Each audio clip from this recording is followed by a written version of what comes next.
যারা মাদক সেবন করে তাদের ধরবেন না যারা বিক্রি করে তাদের ধরবেন? আমি তো এটা বুঝলাম না। প্রেস সচিব পেলেন রাষ্ট্রপতি, কখনো বিএনপির পক্ষে বলছে, কখনো জামাতের পক্ষে বলছে, কখনো এনসিপির পক্ষে বলছে।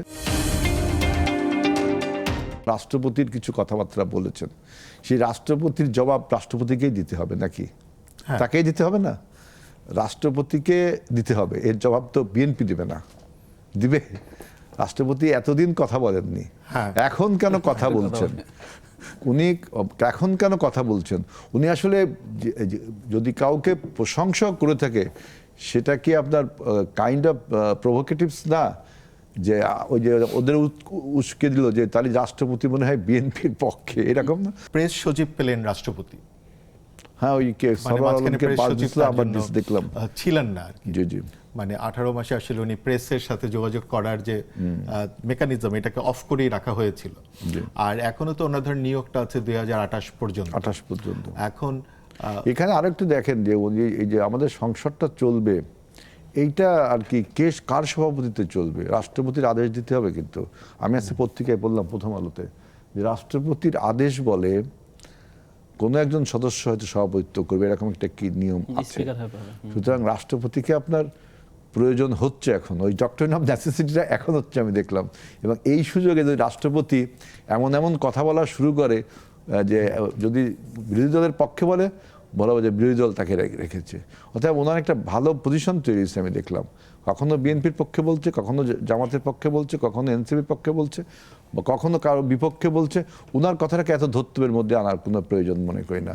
উনি যদি কোনো অসাংবিধানিক কথাবার্তা বলে থাকে বা আমাদের 24-এর গণ অভ্যুত্থানের চেতনার পরিপন্থী কোনো কথা বলে থাকে, সেটা যদি কোনো রুলস অ্যান্ড রেগুলেশনস ভায়োলেটস করে, তো তার জন্য তাকে অবশ্যই আপনার বিচারের কাঠগড়ায় হোক বা প্রশ্নের সম্মুখীন জবাবদিহিতার সম্মুখ কিছু একটা হবে। আমরা তো সেটাকে ওন করছি না, যেহেতু আমরা জানি যে এই রাষ্ট্রপতি ছিল পতিত ফ্যাসিস্টেরই নিয়োগকৃত একজন রাষ্ট্রপতি।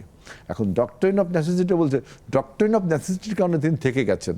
সোহরাওয়ার্দী উদ্যানের যে ঘটনাটা, আমি ডিটেইল জানি না, পত্রিকা মারফত যেটা দেখলাম যে সোহরাওয়ার্দী উদ্যানের ভিতরে পুলিশ ঢুকে বিশ্ববিদ্যালয়ের শিক্ষার্থী যারা ছিল বা শিক্ষার্থীর বাইরেও যারা ছিল তাদেরকে বিভিন্ন রকম মেলাইন করে অপমানজনক মানে কথা বলা হয়েছে। তারা বিভিন্ন রকম অ্যাডিকশনের সাথে এরকম কি কথা বলছে শুনলাম, তারা পিটাইছে। এই পিটানোকে আমি কখনো সমর্থন করি না। না, এমন ভিডিও আছে হেলাল ভাই, যে পিটানোকে পিটাচ্ছে এবং মানে তার ব্যাগ ট্যাগ খুলে কিছু পায়নি, তারপর ধুর বলে চলে যাচ্ছে। কিন্তু তার আগে আমার বক্তব্য হলো, আপনি যদি মাদকের অভিযান করেন, তা যারা মাদক সেবন করে তাদের ধরবেন না যারা বিক্রি করে তাদের ধরবেন? আমি তো এটা বুঝলাম না। ফিলোসফিক্যালি এটা ভুল না? আপনি তাদের ধরবেন যে খাবে তাকে ধরবেন না যিনি প্রডিউস করছেন, যিনি বিক্রি করছেন, যিনি ইম্পোর্ট করছেন বা যিনি এটা প্রডিউস করছেন, তাদের ধরবেন না? এটা কি শিক্ষামন্ত্রীর বক্তব্যের পরে? না, এটা তো আমার মনে হয় সোহরাওয়ার্দী উদ্যানের ঘটনার সাথে শিক্ষামন্ত্রীর বক্তব্যের মিল নাই। শিক্ষামন্ত্রী কি বলেছে আমি ঠিক জানি না। উনি এইসব বিষয়ে কোনো কথা বলেছে? উনি বলেছে সন্ধ্যার পরে মানে ইয়াং ছেলেপেলে মানে কিশোররা বাইরে থাকতে পারবে না, তাহলে পুলিশ জিজ্ঞাসাবাদ করবে, এটা বলেছেন। উনি মারার কথা বলেন। এখন আমাদের হলগুলো তো আর সন্ধ্যায় নেই, আমাদের বিশ্ববিদ্যালয় হলগুলো, আমাদের হলগুলো সর্বক্ষণিক খোলা থাকে। আমরাও যখন ঢাকা বিশ্ববিদ্যালয়ে পড়তাম, আমরা টিএসসিতে 7টা 8টা পর্যন্ত, 9টা পর্যন্ত, 10টা পর্যন্ত আড্ডা মেরেছি। বিশ্ববিদ্যালয় বিভিন্ন প্রাঙ্গণে ছেলেরা আড্ডা মারে, এটাই কিন্তু আমাদের দেশের একটা মানে বিশ্ববিদ্যালয় কেন্দ্রিক সংস্কৃতি। এখন ওইখানে ইনি এই ধরনের কথা বলেছে কিনা আমি জানি না শিক্ষামন্ত্রী, যে সন্ধ্যার পরে কারা বাইরে থাকতে হবে না, এরকম কোনো ইম্বার্গো আমার মনে হয় না দেয়া ঠিক। আমি জানি না, যেহেতু ঘটনাটা উনি বলছে, যদি বলে থাকে তাহলে আমি বলছি এটা ঠিক না।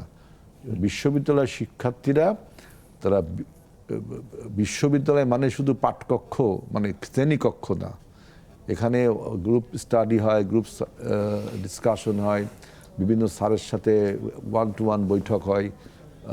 বিশ্ববিদ্যালয় তো তাই।